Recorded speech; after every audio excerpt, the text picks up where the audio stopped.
दो सवाल इंसान अगर खुद से करना शुरू कर दे कि अभी जो मैं कर रहा हूं क्या ये मेरे लिए जरूरी है और क्या ये मुझे अपने सपनों के करीब लेके जा रहा है, और अगर इसका जवाब हाँ है तो वो काम कीजिए, मन से कीजिए, खतरनाक ढंग से कीजिए। लेकिन अगर जवाब ना है वो काम छोड़ देना चाहिए आपको उसी समय।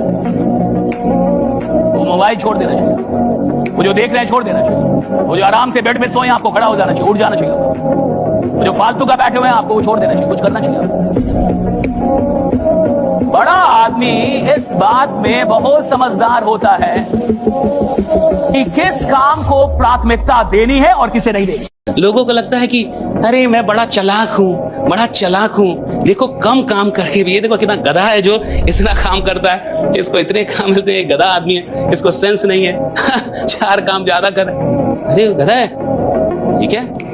आइए 5 साल बाद मिलते हैं कि गधा कौन था, आइए 5 साल बाद मिलते हैं कि गधा कौन था, आइए 5 साल बाद मिलते हैं कि बेवकूफ कौन था। 5 साल उसको रहने दीजिए जैसा है वो, और वो अपना माइंडसेट ना बदले और वो एक्स्ट्रा एफर्ट लगाए और वो जान लगा। 5 साल बाद आइए फिर देखते हैं कि कौन गधा था।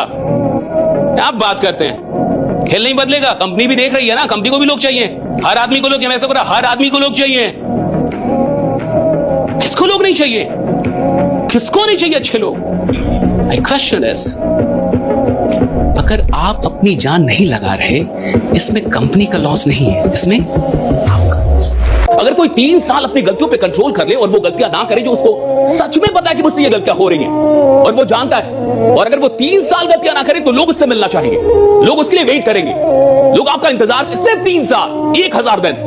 अगर 1000 दिन कोई इंसान अपनी गलतियों पे कंट्रोल कर ले, and everyone knows what kind of mistakes he or she is making. कौन नहीं जानता, हर आदमी जानता वो कितना नालायक है, हर आदमी जानता है कि वो करता क्या है, एग्जैक्टली क्या करता है। देखिए 2 चीजें हैं, आप भीड़ में जो करते हैं और भीड़ में जो आप है उससे आपका इमेज बनता है। आप भीड़ में जो कुछ भी करते हैं उससे आपका इमेज बनता है, और आप एकांत में जो कुछ भी करते हैं उससे आपका चरित्र बनता है। इमेज इंपॉर्टेंट नहीं है, चरित्र इंपॉर्टेंट। आप अकेले में क्या कर रहे हैं और exactly you are doing in solitude. आप समझिएगा फोकस क्यों कह रहा हूं, आखिर फोकस में क्या, ये थोड़ा समझिए। जिस ध्यान से परमात्मा उपलब्ध हो सकते हैं, खुद बात से समझिए। फिर अगर मुझे मोक्ष चाहिए, अगर मैं चाहता हूं कि आप सबसे ऊपर निकलना हो, तो वो जो मोक्ष मिलता है या वो जो ईश्वर की प्राप्ति है, वो जो आत्म साक्षात्कार है, वो याद रखिए कि वो घूमने टहलने से नहीं, वो ध्यान से मिलता है। आप जिससे भी बोलेंगे ध्यान कर, ध्यान कर, ध्यान कर। जिस ध्यान से परमात्मा मिलते हो, उस ध्यान से इस दुनिया की कौन सी चीज उपलब्ध नहीं हो सकती।